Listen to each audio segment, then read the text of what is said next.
L'ex-procureur au tribunal de Bobigny entame une course contre la montre. Donc là, on va au dépôt, en fait.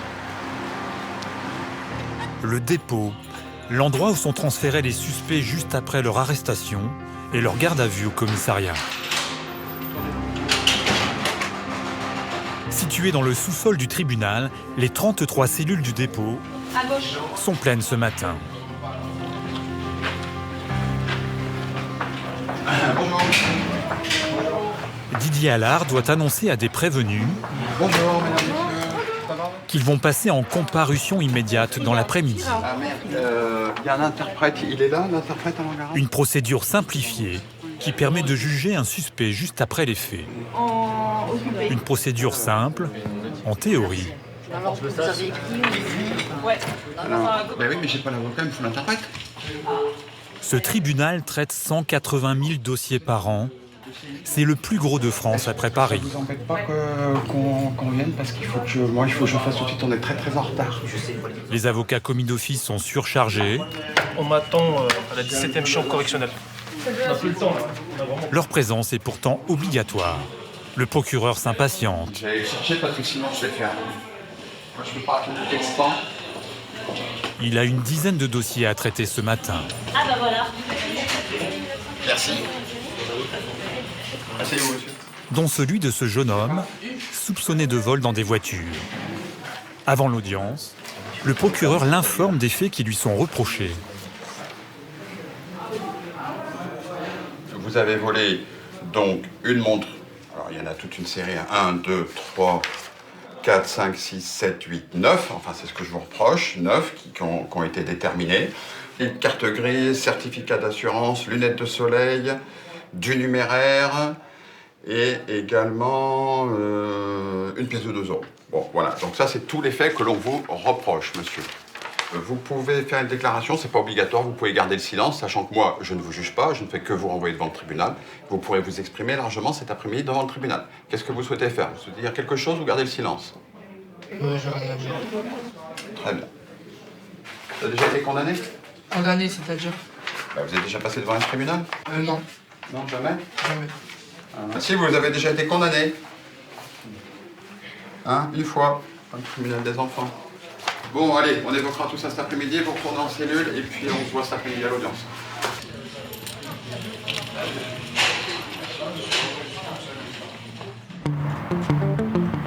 La Seine-Saint-Denis est le département le plus pauvre, mais aussi le plus criminogène de France. Vol, trafic de drogue, assassinat, viol, toutes les affaires passent par le tribunal de Bobigny. Au cœur de ce réacteur judiciaire, la permanence du parquet. Les bureaux du procureur, de ses adjoints et de ses substituts. 55 magistrats qui se relaient 24 heures sur 24 et 7 jours sur 7. Moyenne d'âge 30 ans, essentiellement des femmes. Et les faits datent de quand ? Ce sont elles qui décident d'enclencher ou non des poursuites judiciaires. Prolongation de garde à vue, mise en examen. J'ai 4 appels en urgence. Elle supervise tous les actes d'enquête, jusqu'au placement en détention provisoire. Chaque affaire commence généralement par un coup de fil de l'un des 22 commissariats du département. Donc les violences, c'est en lui tirant les cheveux. Et les coups de poing sur la nuque. Plus d'une centaine par jour et par substitut, comme Mathilde ce jour-là. Non, par les cheveux.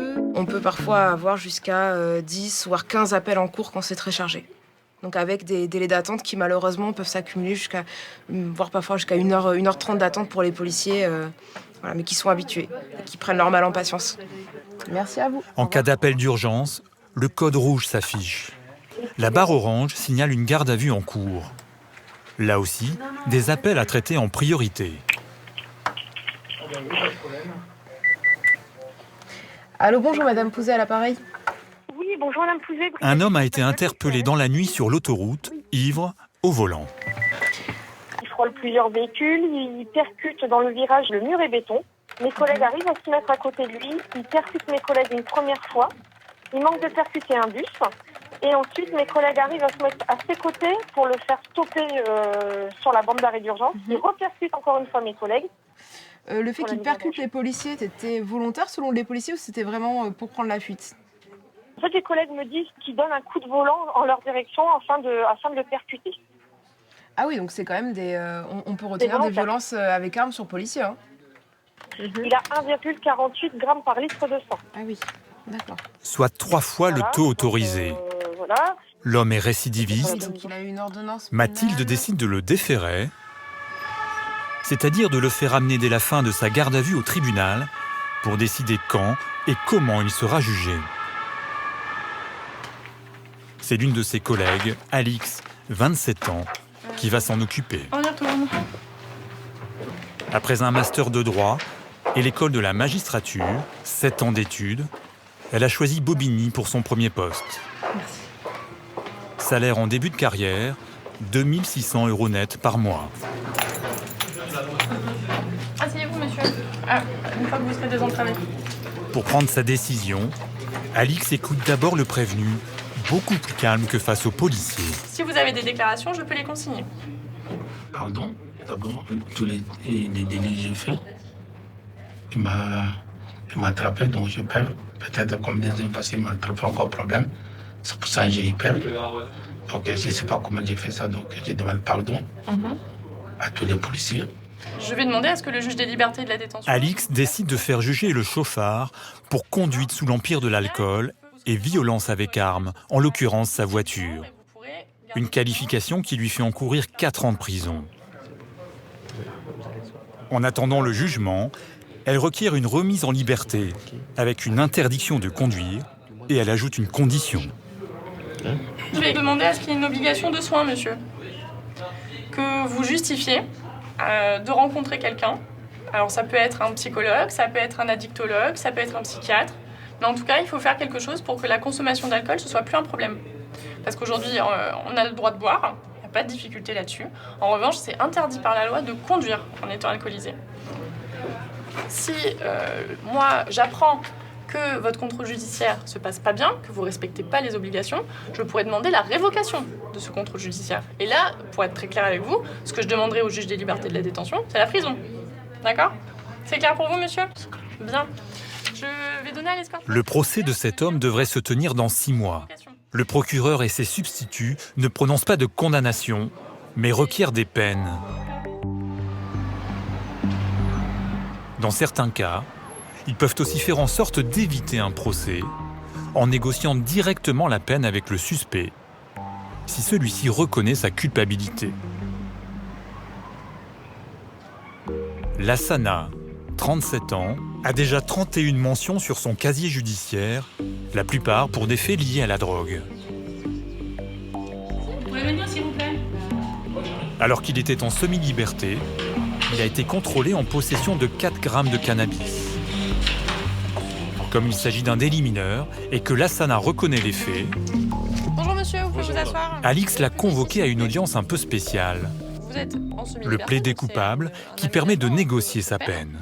Et on vous retrouve en ayant consommé du cannabis. Voilà, moi je sais que c'est un problème pour moi. Mais moi, j'essaie de faire un travail sur moi-même pour essayer d'arrêter de fumer. Mais c'est pas facile, madame. Franchement, c'est pas facile. Moi, je préfère être franc avec vous. C'est pas facile, mais voilà, maintenant, en aucun cas, c'était pour la revente ou quoi que ce soit. C'était pour ma simple consommation personnelle. Ok, moi j'entends monsieur, et d'ailleurs vous m'avez pas entendu dire que c'était facile d'arrêter.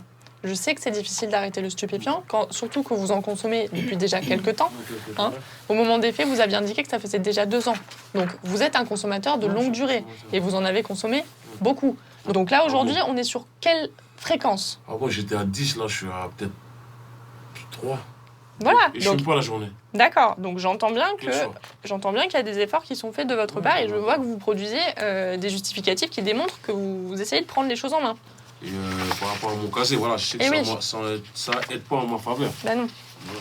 Ça aide pas en votre faveur le Non, ça, casier c'est parce sûr. qu'il est, Chargé, ouais. il est chargé, monsieur. Bien sûr. Alors je l'évoque parce que du coup ça fait Ouais. partie des éléments de personnalité qui vous concernent. Alix propose une contrainte La pénale. première condamnation, elle intervient Comme une peine de prison avec sursis. alors, connue pour, Au prochain faux pas, pour la justice la des sanction mineurs. tombera. C'était déjà du stupéfiant et après la peine d'emprisonnement que je vous propose dans le cas où la contrainte pénale ça marche pas, c'est une peine de 4 mois d'emprisonnement.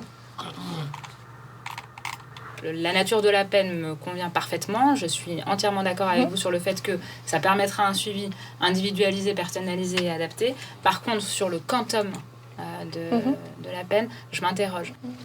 Mais Je peux descendre à 2 mois, mais franchement, voilà. 2 mois. Bah oui. Ça me paraît raisonnable. Non, moi je respectais.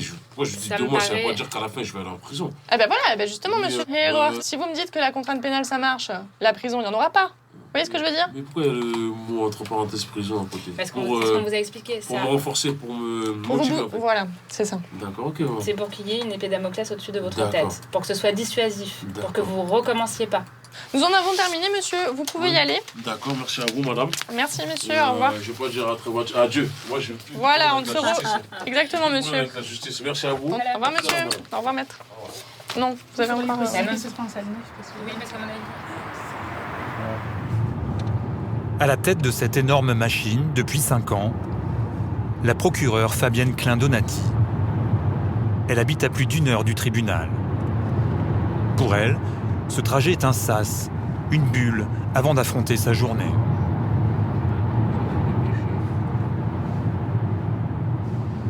On ne peut pas s'habituer. Quand il y a certaines affaires qui sont évoquées, je me dis mais c'est pas possible, quoi. Je suis encore étonnée, enfin, je veux dire, de ce qui peut être comment le pire du comportement humain, quoi. Sur le chemin du tribunal, Madame la procureure n'oublie pas sa fonction. Mais non, t'arrêtes pas la fête. Et ne se prive pas de faire preuve d'un peu d'autorité. Avance. Avance.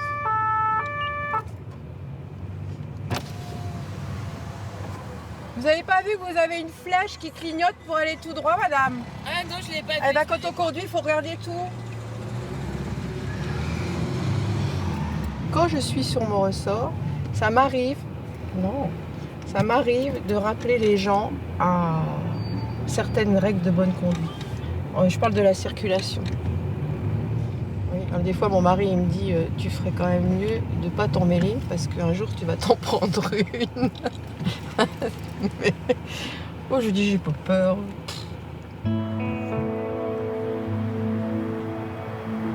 Ah bah, c'est bien. Après avoir alterné des postes de procureur en Seine-et-Marne et de conseillère auprès d'un garde des Sceaux et d'un Premier ministre, Fabienne Klein-Donati découvre une autre ambiance en Seine-Saint-Denis. Donc là, par exemple, sur la synthèse de cette nuit, une plainte pour viol à Livry-Gargan.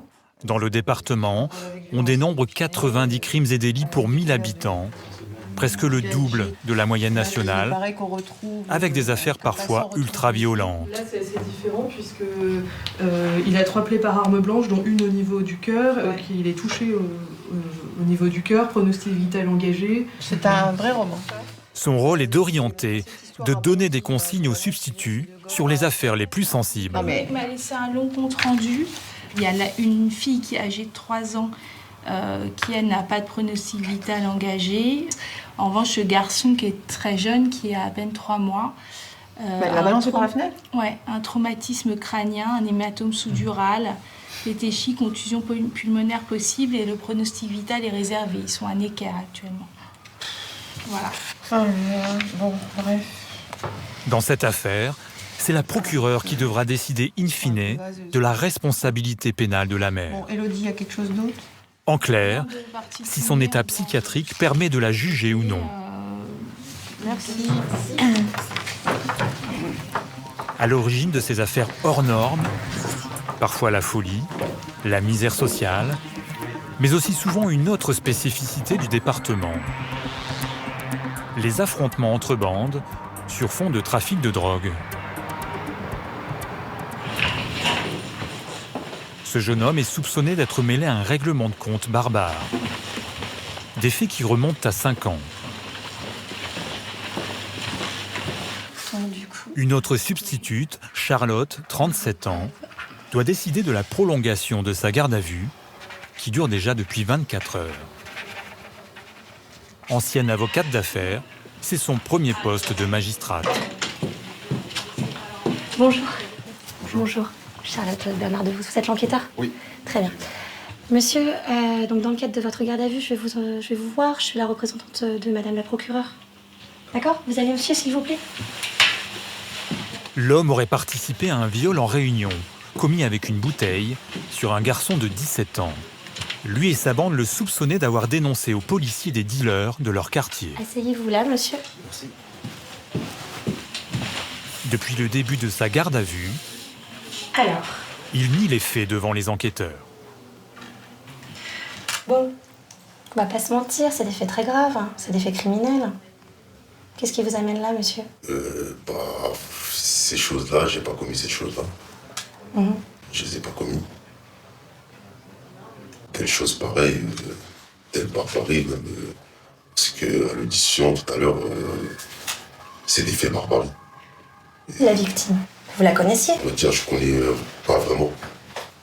Vous la connaissiez un petit peu? Un petit peu, donc c'est pour ça que j'arrive pas à savoir, à comprendre surtout pourquoi telle personne m'accuse d'avoir fait ces choses-là. En fait, c'est là que j'essaie de comprendre mieux.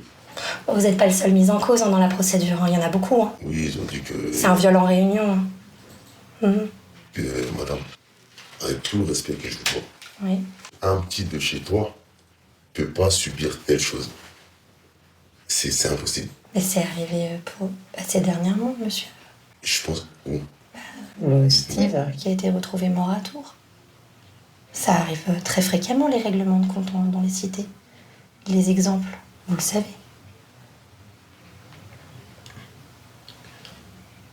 On les connaît bien, nos secteurs, monsieur. On est sur un secteur qu'on connaît. Donc ça arrive. C'est pour ça qu'on prend les affaires et les déclarations très au sérieux. Donc j'autorise la prolongation de la garde à vue, pour un délai de 24 heures au maximum. Vous pouvez y aller, monsieur. Je vais vous raccompagner. Merci. Selon la magistrate, cette histoire de représailles présumées est emblématique de la loi des cités dans le département. On est plus dans un exemple qui est donné, un message qui est donné aux petits de la cité. Voilà. Si tu parles en gave, si tu parles devant les policiers, bah voilà ce qui va t'arriver. Le lendemain, faute d'éléments suffisants, Charlotte remettra le jeune homme en liberté, tout en ouvrant une information judiciaire contre lui et un autre jeune de son quartier. Il risque une mise en examen et une peine de 20 ans de prison pour viol en Réunion. Il est 22h. Le tribunal s'est dépeuplé, ou presque. Maëlys, l'une des substituts, n'a pas encore terminé. Elle est sur une affaire de vol avec violence. Une bande est soupçonnée d'agression au couteau dans le RER sur au moins 6 usagers. C'est le dossier qui nous intéresse. On va pouvoir monter. Un suspect a été interpellé et mis en examen. Maëlys va chercher à obtenir son incarcération. C'est une courte audience dans cette pièce qui va en décider. Elle est présidée par un juge qui se prononce uniquement sur la mise en détention provisoire du suspect. Allons-y. On va pouvoir faire entrer le mise en examen. En attendant son éventuel procès. Bien, bonsoir monsieur, entrez. Asseyez-vous monsieur. Le mis en cause est accompagné de son avocate. Bonsoir maître.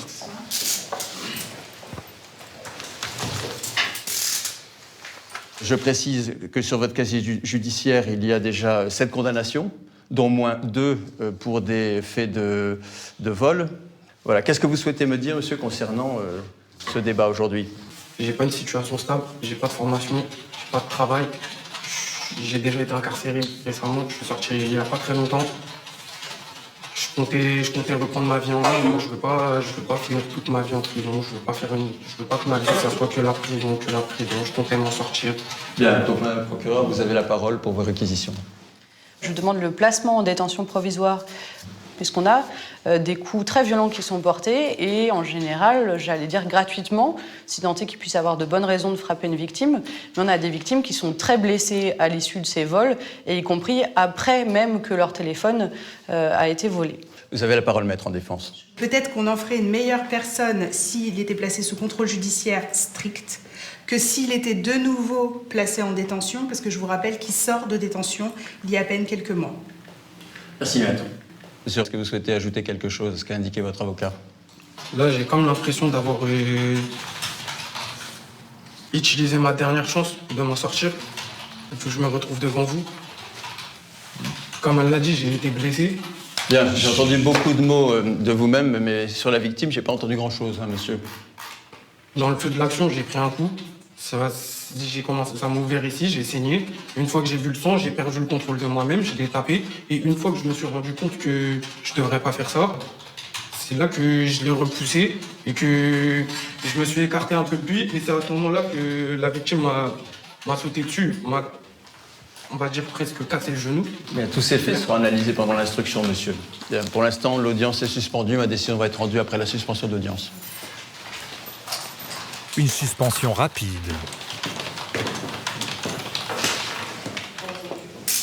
Au bout de 10 minutes, à 23 h, le juge rend sa décision. Ce sont des faits particulièrement détestables, hein, puisqu'il s'agit de frapper, voler, en groupe, avec des armes, dans un lieu de transport en commun, sur des victimes qui n'ont rien demandé, qui rendent du travail tranquillement. Hein. Et donc ces faits, eh bien, la société doit en être protégée, pendant l'instruction tout au moins. Hein, en vous plaçant en détention provisoire, monsieur, je pense que la société sera protégée de ces faits, vous concernant. Je vais vous demander de bien vouloir signer ici et ici, s'il vous plaît.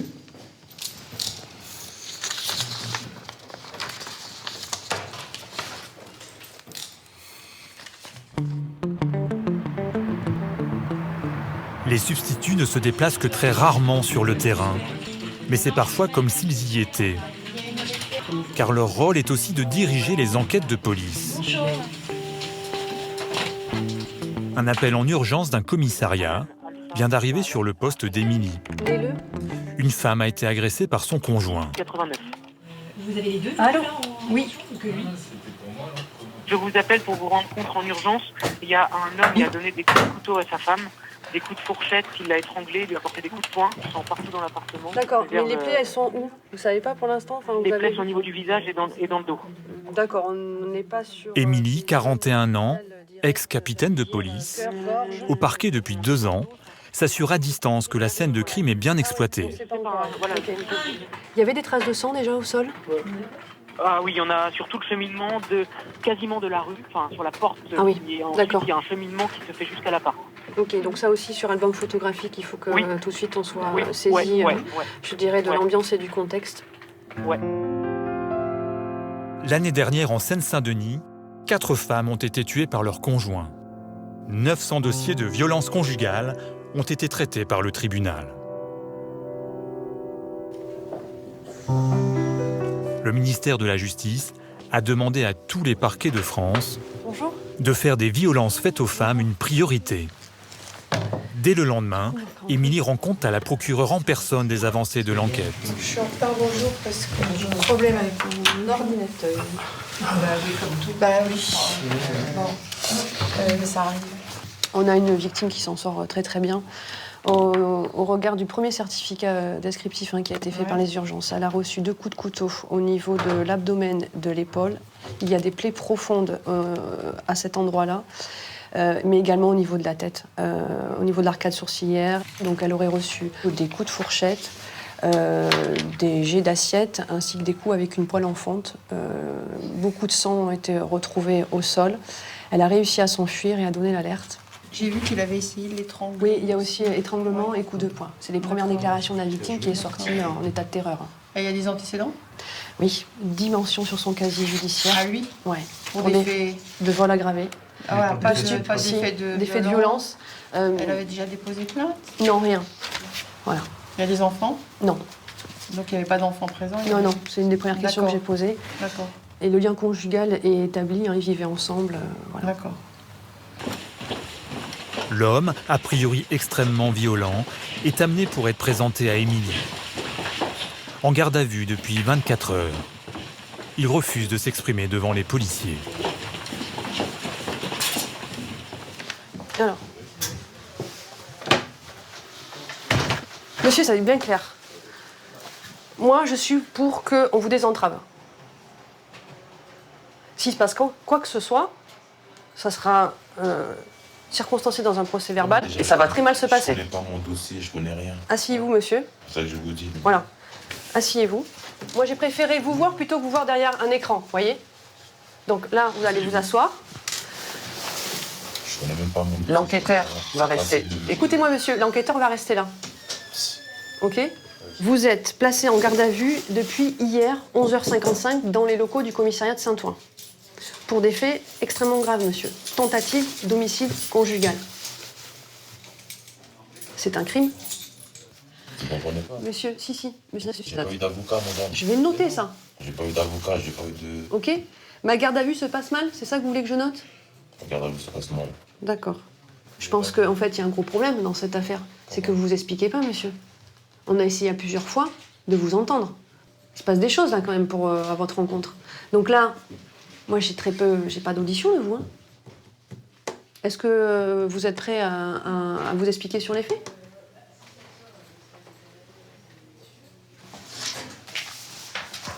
Allez, allez. Je vais vous laisser sortir. Je vais vous laisser sortir, s'il vous plaît. Émilie décide de prolonger la garde à vue, mais l'homme ne livrera pas plus d'explications. 24 heures plus tard, il sera mis en examen pour tentative de meurtre conjugal et placé en détention provisoire.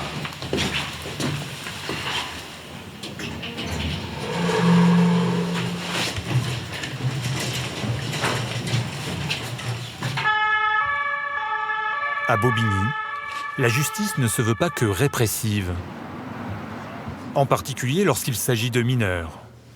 Vous allez venir et vous allez vous asseoir sur la chaise là-bas, à côté du fauteuil roulant. Cet adolescent, que nous appellerons Jordan, 14 ans, doit être jugé pour une série de vols avec une bande de copains. Parce qu'il est mineur, ce n'est pas un substitut qui va le recevoir, mais Gilles, éducateur spécialisé, 25 ans de métier au tribunal pour enfants. Monsieur, je sors d'ici quelle heure normalement? Vous sortez d'ici quand le juge le décide. Gilles doit tenter de cerner l'adolescent pour aider les magistrats à prendre la meilleure décision. Tout faire pour ne pas y revenir. Actuellement, vous n'avez plus d'école. Non. Qu'est-ce qui s'est passé? Ouais. Alors, quand vous dites que je me suis fait virer, il y a eu un conseil de discipline? Ouais. Et alors, pourquoi? Avec une surveillante. Ah, c'est avec une surveillante, c'est pas avec un autre élève? Non. Et alors, vous avez frappé la surveillante? Non. Vous l'avez insulté? Ouais. Hein? Ouais. Ouais. Vous l'avez bousculé? Non, je l'ai pas touché la surveillante. Ça fait 2 mois que vous faites plus rien. Comment vous vivez ça? Comment? Chez moi. Ouais. Je réfléchis. Ouais. Et alors, ça donne quoi, vos réflexions? Vous dites, il faut que je sorte de ce mauvais pas, c'est pas normal que j'aille pas à l'école à mon âge. C'est pas normal. C'est pas normal, voilà. Vous avez envie d'y retourner? Ouais. C'est votre choix? Ouais. Monsieur, vous êtes avocat? Je vous ai dit dès le début, je suis éducateur au ministère de la Justice. Voilà. On parle de tout à la maison? Oui. De quoi on parle? À la maison? Ouais. Je sais pas. Bah, moi non plus, j'habite pas chez vous. Putain, monsieur, les questions que vous me posez, je dis pas le téléphone à vous. Vous parlez de ce qui s'est passé, pas à l'école, puisque vous y allez. C'est normal, j'arrive pas à expliquer ce que vous êtes en train de me demander, j'arrive pas, c'est normal. C'est normal. Ce que je pense, c'est qu'il faut que madame la juge demande à un service éducatif de vous aider. D'accord? Non, pas d'éducateur. Ah, c'est pas vous qui allez décider. Quand on joue avec la loi, à un moment, il y a des choses qui vont s'imposer à vous. Mais on comprend bien que vous n'avez pas envie, mais c'est madame la juge qui va le décider. C'est monsieur le procureur qui a demandé à madame la juge et c'est elle qui va décider. Peut-être elle va décider que c'est pas nécessaire, mais si elle le décide, il y aura des éducateurs pour s'occuper de vous et jusqu'au jugement. Vous avez d'autres questions à me poser? Non. C'est bon? Je vous remercie. Après cet entretien d'une trentaine de minutes, Gilles va rédiger un rapport dans lequel il va préconiser une remise en liberté, mais très surveillée. C'est la première fois qu'on le voit, mais je l'ai trouvé un peu à l'aise, et puis un peu rétif quand même. Il a du mal à se livrer, et il est très sur la défensive. Quand on va vouloir lui remettre un cadre, ça le gêne aux entournures. Jordan, qui nie les vols, tenez-vous comme il faut, est immédiatement présenté à un juge des enfants. Ça va? Une audience en présence de sa mère et d'une avocate commise d'office. D'accord, madame dit juge des enfants à Bobigny. La rencontre à huis clos Là. va durer une dizaine de minutes. C'est parti, on s'arrête plus.